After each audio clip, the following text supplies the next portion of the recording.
Good morning, all. We have started with our second chapter, Nature of Genetic Material. Earlier, we have studied some of the parts of this chapter.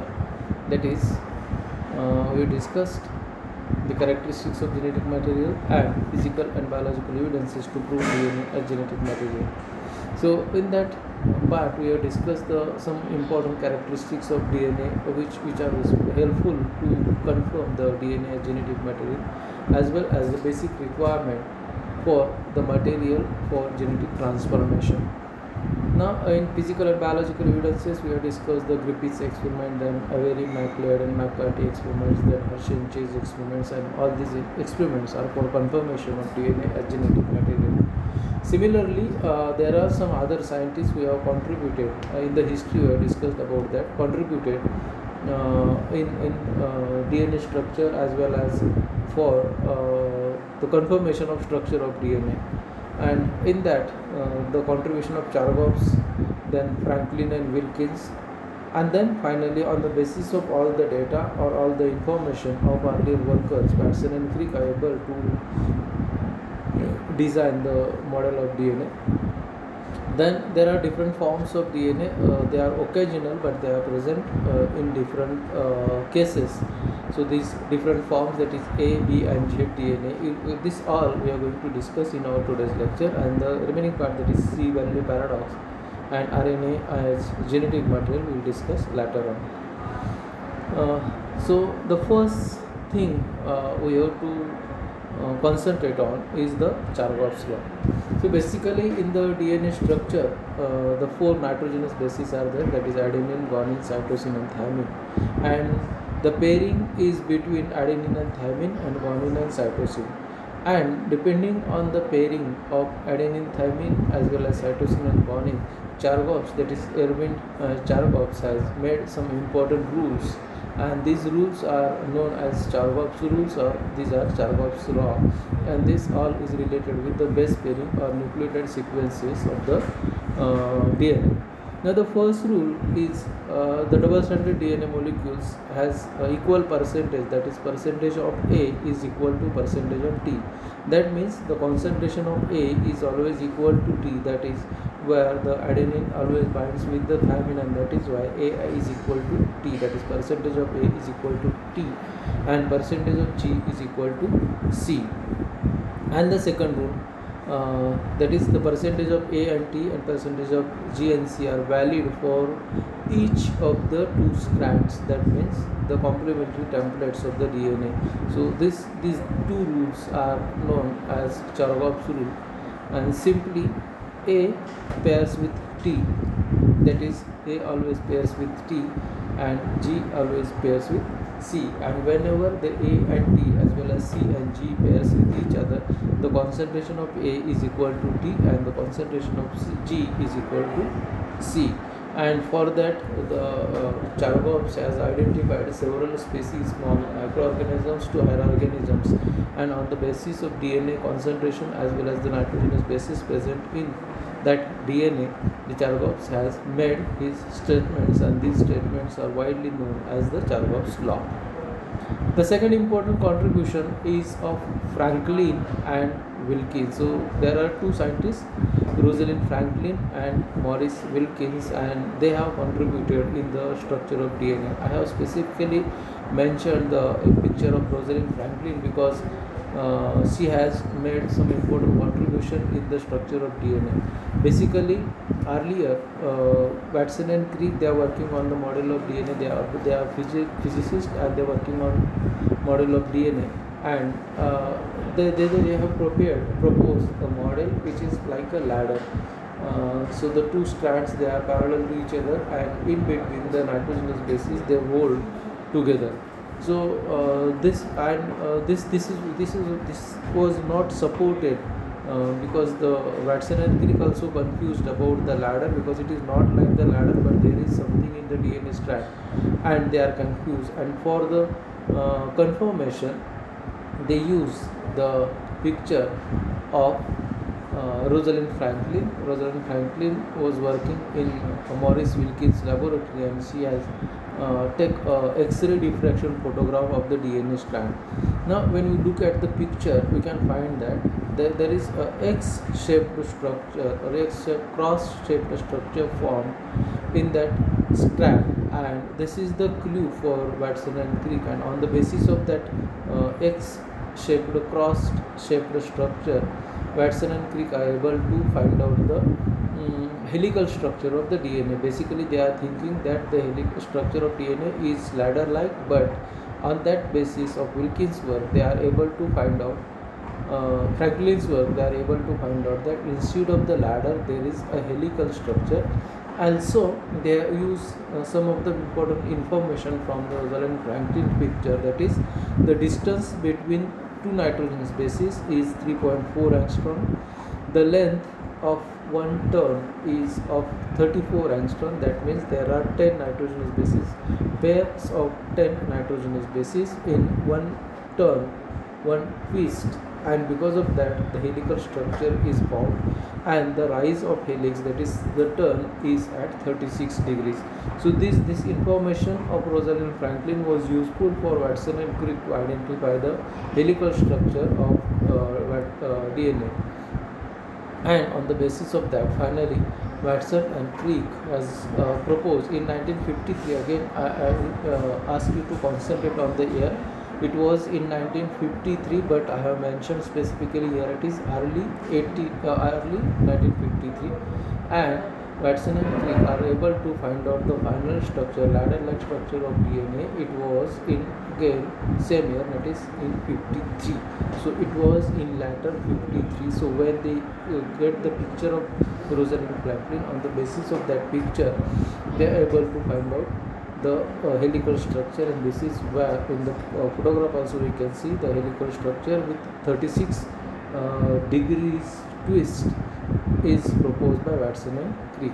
Now in the structure, this is we can find the ladder-like structure which was earlier proposed by Watson and Crick, and then the helical structure proposed by Watson and Crick after the contribution of Rosalind Franklin. So in the ladder शिडी सारखं structure आहे त्याच्यामध्ये, in the ladder we can find the nitrogenous bases are there, then sugar phosphate backbone is there, and in a helical structure we can find two grooves, that is major groove and the minor groove. So these two grooves, or in between these one twist, we can find the 10 nitrogenous bases are there, and the length of one ladder of nitrogenous base sequence along with the sugar phosphate backbone is about 3.4 angstrom, and the 10 nitrogenous bases of one turn, they are about 34 angstrom thickness. The length of that DNA structure is 20 nm. Then there are two ends. We can if we focus on these ends of the DNA helical structure, on one end we can find the 3' end, and on the another end there is 5' end.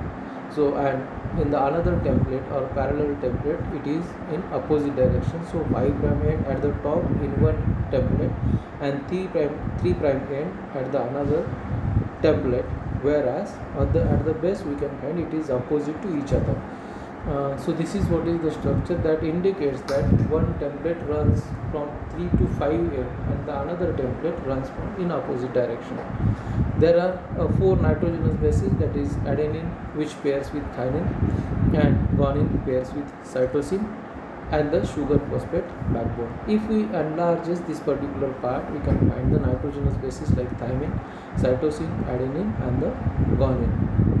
Now, of these two, thymine and cytosines are a single 6-carbon benzene ring to which the NH group is attached. Also, the oxygen is at 1 carbon even, and these are pyrimidines. Whereas the purine group, where the number of carbons is 9, and the 2 rings are there, one 6-carbon ring and the another 5-carbon ring with in which one nitrogen is present. So these purines are there and pyrimidines are there. So in the structure of DNA, 4 nitrogenous bases are there: thymine, cytosine, adenine, and guanine. of which adenine and guanine are the purine residue and the thymine and cytosine are the pyrimidines. Now these structures, in the structure we can find again purines and pyrimidine, adenine and guanine. And pyrimidines, in that there is one more addition in the picture. We can find the uracil, which is present in the RNA structure. It is not present in the DNA. So the adenine and guanine are common in RNA as well as in DNA. And among the pyrimidines, thymine and cytosines are present in DNA, and cytosine and uracil are present in the structure of RNA. Now this is the description of each DNA molecule is comprised of two bimolecular strands coiling around each other, and each strand has 5' and 3' end. They are anti-parallel because one end starts with 3 and ends in a 5, and on the another side the end start with 3 and the 5 ends with 5.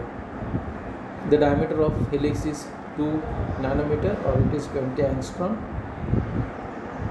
The two strands held together by hydrogen bonds, and these bonds are complementary to each other.